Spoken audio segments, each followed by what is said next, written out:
To our top story this morning, and it is about the search for the bodies of a 35-year-old mother and her 4-year-old daughter at the Likoni Channel, which are underway after they were suspended for the second day yesterday. And the ferry services have been suspended until noon today to allow diver ample time to space to locate the vehicle of that has the bodies of Mariam Kigenda and her daughter Amanda Mudheo. While announcing the suspension of the ferry services a while ago, the government spokesperson, retired Colonel Cyrus Oguna, said poor weather, the strategic nature of the channel, which makes it the only gateway into the port of Mombasa, and heavy commuter traffic have been hindering the rescue efforts. Mariam Kigenda and her daughter Amanda Mudheo died after their car slid from a ferry mid-sea and plunged into the Indian Ocean. And what you're seeing right now on your screen are the live pictures of what we are giving you right from Mombasa at the Likoni. And so far, the latest update from there, it is that the ferry services have been halted, and we heard from the government spokesperson that they're waiting for the right machines, equipment rather, so as to start the recovery process. Family members and the husband of the late are keenly waiting to see the bodies of their loved ones. Let me just give you the live pictures of what's happening there.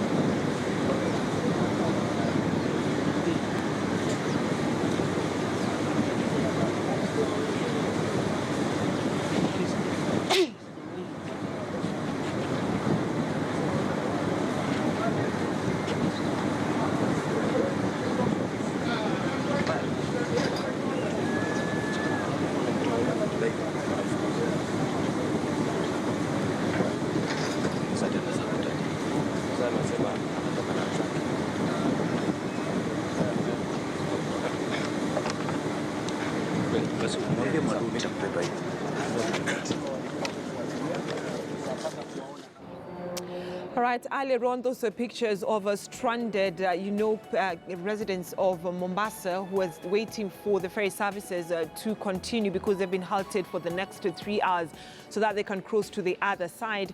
And those are just some of the live pictures that we have for you of what's happening in Likoni.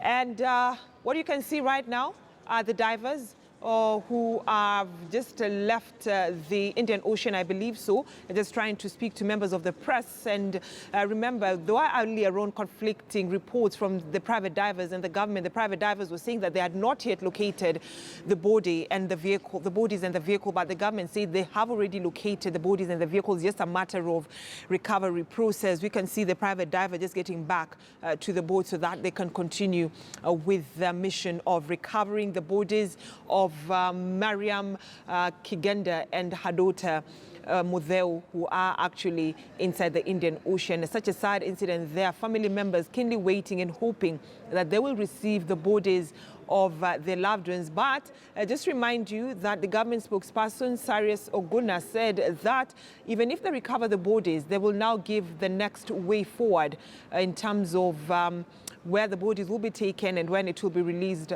to the family members. Let's just listen into some of the live pictures that we have for you right there.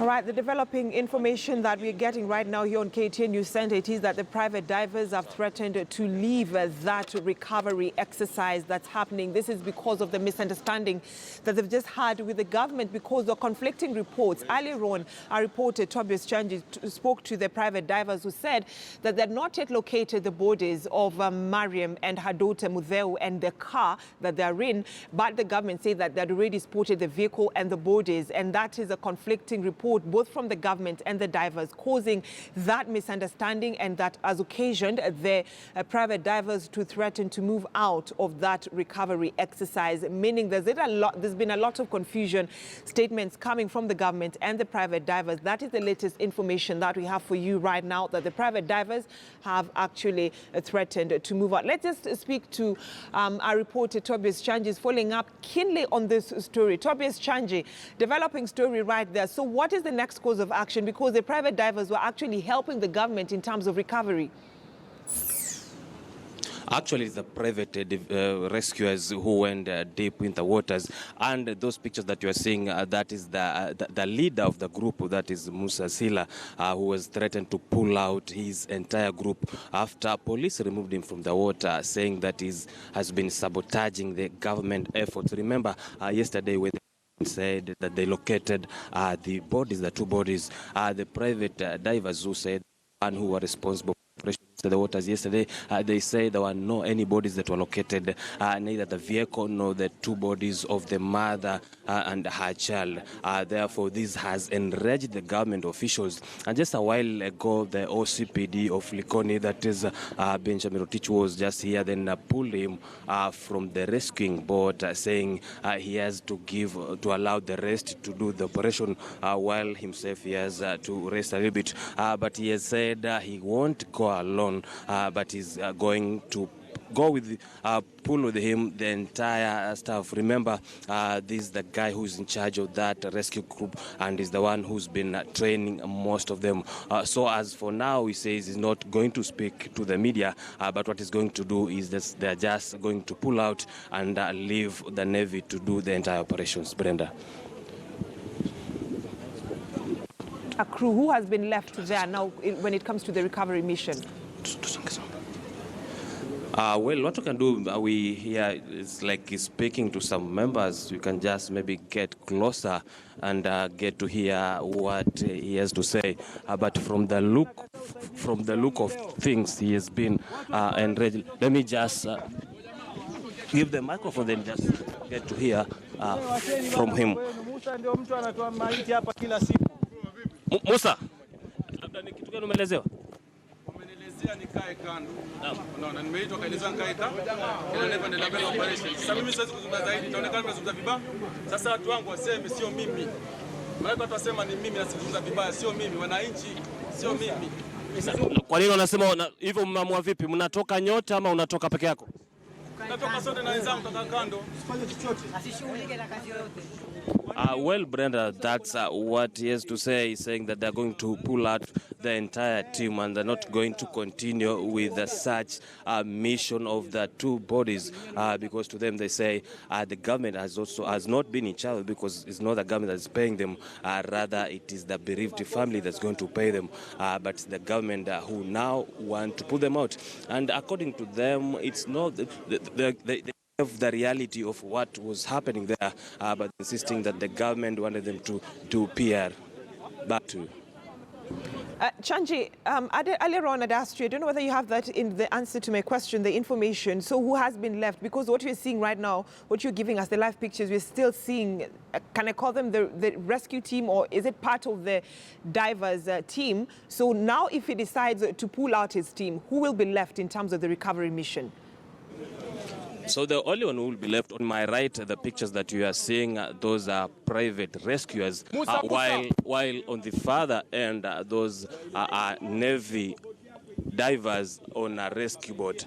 So it means then the entire operations will be left with the Navy. But remember, Brenda, that Navy are only good, especially on supporting diving. But most of the time, they've been relying on these private rescuers because of the experience that they have with the waters. But now for them, they're saying because they've already been shown that there's no respect towards them, they have no any option but maybe to just pull out. But at the moment, they're being convinced by the MD, that's the chairman, the chairperson of the Kenya Ferry Board, who just convincing them maybe to go back. But he's saying he won't talk for now, and the only person that will be talking or speaking to the media will be the government spokesperson. So we are still here just engaging them, then seeing what will be happening next, Brenda. All right, and Chanji, I can see it looks like Musa is going back to the Indian Ocean just to continue the recovery mission after being convinced, by the MD of the Kenya Ferries. And I don't know whether you've managed to speak to the husband of the late Mariam, what he has to say about that, the decision by the police to actually remove Musa from the recovery mission.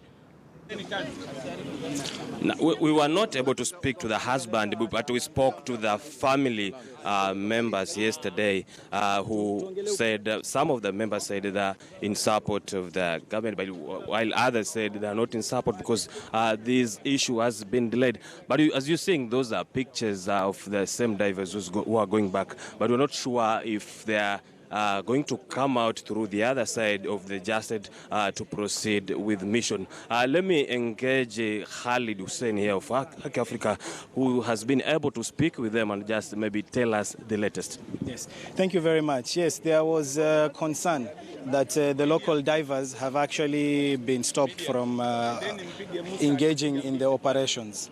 So we have talked to the authorities and we told them that we have faith in these local divers because every time there is such an incident, it's actually the local divers who get in and recover these bodies. So we've been told they've rescinded that decision and they've allowed the local divers to also participate in this rescue mission. Yeah. Thank you. Yeah, well, as you've heard, Brenda, they've been convinced to go back to the waters. But now what we don't know is how now they're going to work together because this is a joint effort and it's a joint search mission. So they're supposed to work together with the Navy. Of course, we also will be going with them in a few moments' time, as we were told. And now, just from the look of things, seems now this operation won't just take the 3 hours that you were told about, but it will actually take more time because at the moment there's no one who has gone under just to locate the bodies, as we were told yesterday, because they were supposed to do it within 30 minutes. Then the other 2.5 hours should be proceeding to retrieve the 2 bodies.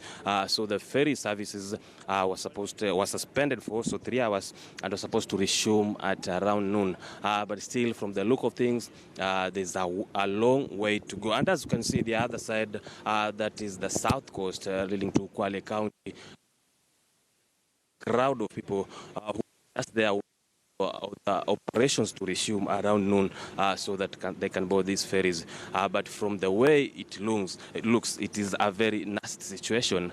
So therefore, most people maybe will miss work. Some will delay for the work. But we'll just be here, maybe just hoping that good things will be better and the work will resume any time from now. Brenda. And Chanji, you're telling us that the ferry services is expected to resume at around 12. It's just a few, hours, probably like 1.5 hours to 12. And then it means also the recovery exercise will be halted for a few minutes so as to enable residents from Kwale County to cross over to Mombasa County. Yeah, it was supposed to resume at 12 noon if it was supposed to start at 12 midday if the operation of the search mission will have started at 9 a.m. But now remember that the operation of the location of the 2 bodies that has been delayed due to what we've just witnessed a few minutes ago with the private rescuers threatening to pull out of the water. So there's a lot of time that has really been wasted since 9 a.m. And to recover this time, it also means that there'll be an additional time to 12 noon, which maybe probably we're talking about maybe 8 or 3 p.m. And again, we're not sure if they'll locate the bodies because according to the government spokesman, Kanaloguna, he said it's too windy. There's a lot of storm inside that water and there's so much darkness. So this might take quite longer. All right, thank you, Tobias Chanji, for the good job you've been doing at Likoni, just bringing us up to date with that developing story, recovery exercise right there to recover bodies of Mariam and her daughter just right there. And allow me to take another short break here on